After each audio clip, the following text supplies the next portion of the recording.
Hey everybody, Lady Cheryl here. Welcome back to my channel. If you're new, I hope you will find something that you can use in your gardening and that you will subscribe, like the video, and also share it on your social media platforms. In this video, I'm going to share a lot with you about how I'm getting my garden ready to go through another deep freeze that we are expecting by early Sunday morning. And I've come to a decision with the help of my children who always nag me about I'm doing too much, because you guys know I have health conditions. I'm 70 years old, but I still keep my body moving. But because I'm growing a lot in my bedroom jungle, I have agreed to do less gardening in the winter that causes a lot of strain on my body. And I'm going to show you how you can do it working only 10 to 15 minutes a day. My gardening buddies, Brian and Bria, have a lot going on with their extracurricular activities as well as school and homework. So this time, I'm going to do all the work outside to prepare for the freeze by myself. And then just to show you why I'm cutting back on it, my grandson Brian filming this for me right now, but they're not going to help me outside this week. So Brian, I want you to come closer and show them all the beautiful tomatoes you see here. Did you get the mason jar? The whole part of it here. And they are all loaded with tomatoes. Some have more than the other ones. Let me show you. Can you see up under there, Brian? Go close. There's more than one way to do things. So this is the cracky method, mason jar, and all I have is grow lights on it. Now, if you come close in here, Brian, you can show them all the seeds that I have started for my spring garden. I'm going into a soft era of my life with a heart condition, thyroid condition, stage 4 kidney disease. I know that I got to slow down. So I'm not going to be growing as much food to give away as I used to. I'm going to grow a lot of flowers so that it'll be easier for me to work my garden. So you can see I have a lot of flowers started here. And I also have food growing in my hydroponic systems. I have a lot of houseplants. And I have to put myself on a schedule, guys, to water all of these, because they have different needs. For example, this Chinese evergreen, isn't that beautiful? Needs a little bit more water than the 3 ZZ plants that I have in the room. So I have to journal and document when I water what, and I do that with my cell phone. Then I have to constantly check all the nutrients that are growing food in my hydroponic systems. And I have to move things around to make the light be adequate for all of them. Can you come in close, Brian, and show them the tomatoes that are growing on these vines here? And I have lettuce, I've got basil, I've got dwarf peppers growing. Just got a whole lot. Brian, would you look up here and show them all of my house plants? If you zoom in closer for me. And behind here, what me and my grandchildren have named the Cove. And you can see I have these little LED lights on everything. And then I even have my fairy lights illuminating this area. Did you get over here? Let me move out the way. Did you get the plants right here? Mm-hmm. Okay, very good. All right, did you get all the plants over here? Mm-hmm. All right, so let's see what we got. Here's a part of the room that Brian forgot to videotape. And I just want to show you the rest of my house plants on this side of the room. Guys, it is currently 60 degrees, blue sunny skies, and I'm out here in the garden. I'm going to harvest everything that I can that I don't want to cover up, like these beets and turnips over here. So I won't have to cover them up because it's going to drop back down to freezing temperatures by, I think it's Sunday morning. So I'm just trying to make everything light on myself because it's just too much for me to come out here and cover all this stuff up. So I'm going to harvest what I can, and then in the days to come, I'll show you what I will cover before Sunday. I harvested everything that I could out of here. I just left the Society garlic. Same thing in this bucket, a lot of turnips. And I think I already showed you the beets. And I got everything that I wanted out of this container. When you become a senior citizen with health issues, guys, don't try to overwork yourself all in one day. So I make a plan and then I execute it. So these were the 4 containers that I'm going to clear today. I'm also going to wash everything, blanch and freeze and cook some of this. And then tomorrow I'll show you what I'll do with the second part of my plan. So some nice beets.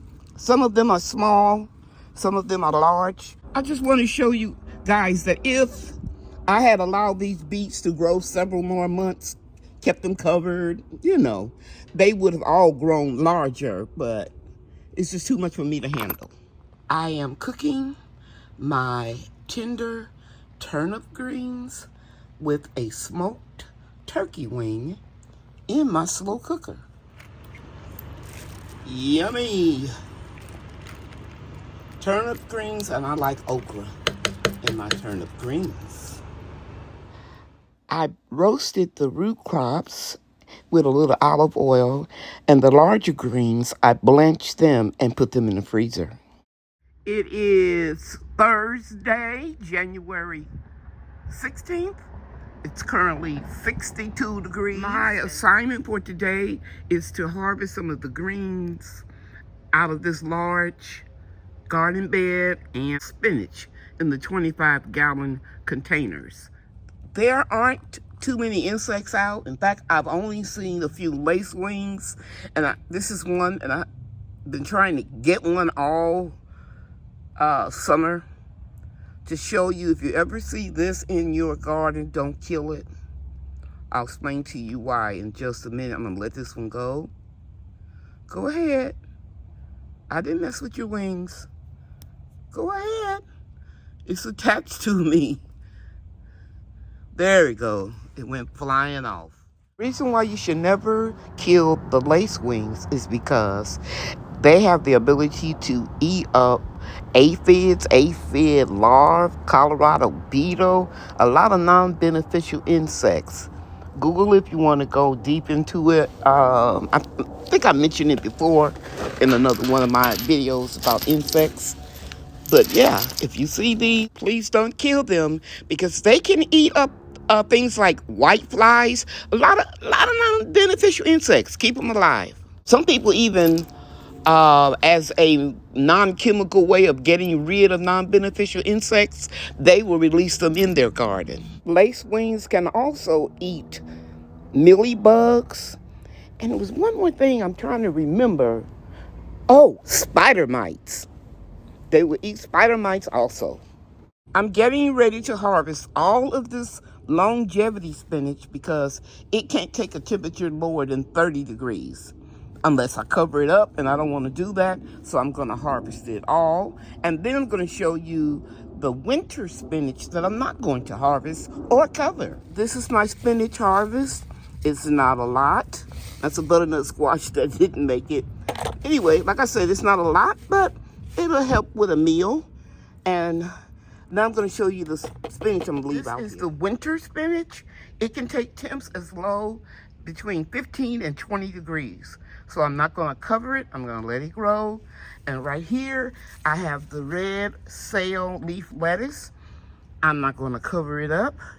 It's supposed to be able to handle a low temperature. We'll see. Right there are my yellow pansies and my granddaughter Bria, who is 9 and is my garden buddy, reminded me that I didn't share with you in the last video. When it got down to 19 degrees, they got damaged a little, but some of the flowers are still there and they're continuing to grow. And again, I'm not going to cover them up. I'm going to harvest a few of the broccoli leaves that are getting a little too big. So I'm going to take some of them off at the bottom of here. And you can see it's making that head there.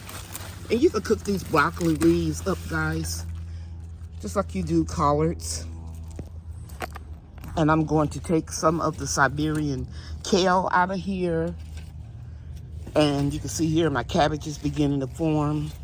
So when I bring this frost cloth over here Saturday, nothing will be sticking up too high. This is my harvest for today. A lot of beautiful greens, kale, spinach, broccoli leaves, some cabbage leaves, and this will all cook up real nice. I'm going to add some smoked turkey leg or wing to it. And I'll probably just freeze it because I have a lot of greens already cooked. It's the next day. It's currently 62 degrees. And you can see by this picture that it's going to drop down to the low 20s in a matter of a few days. Actually, Sunday morning is when it's expected. So let me show you what I'm going to do today in between 10 and 15 minutes.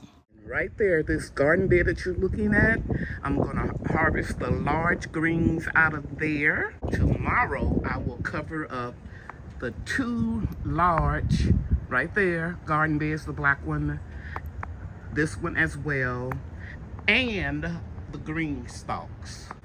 I decided to go ahead and cover these three beds. This one here, and you can see that we have some daffodils coming up. See right here? So I'm gonna go ahead on and protect this bed. And these two over here, this one and this one, because I see evidence of daffodils or tulips coming up here. That's a nice harvest. In this harvest basket, I have Siberian kale, I've got broccoli leaves, cabbage leaves, and a few collards. And you can see I cleaned this up pretty good. And now I'm gonna water it. Okay guys, it is Saturday, January 27th. It's currently 42 degrees, and the temperature is going to keep dropping to about 24, around that figure by tomorrow morning. So right now, my job is to take 15 minutes to cover up this bed right here. And let me move over here. As well as this bed. It won't be hard because you can see the frost cloth is attached to it. And then I'm going to cover this Keter extra large bed as well as these two. And then I'll probably start first with the green stalks. You can see the two here. Now, the last time the plastic on that cover got in contact with the collard greens and it burned them a little bit. So I decided not to remove them so that it would protect everything from layer 2 on down. Okay, so let's do that first. That is done nice and snug. It's not supposed to be as cold as it was the last freeze, but it's supposed to be windier. So I have one project down.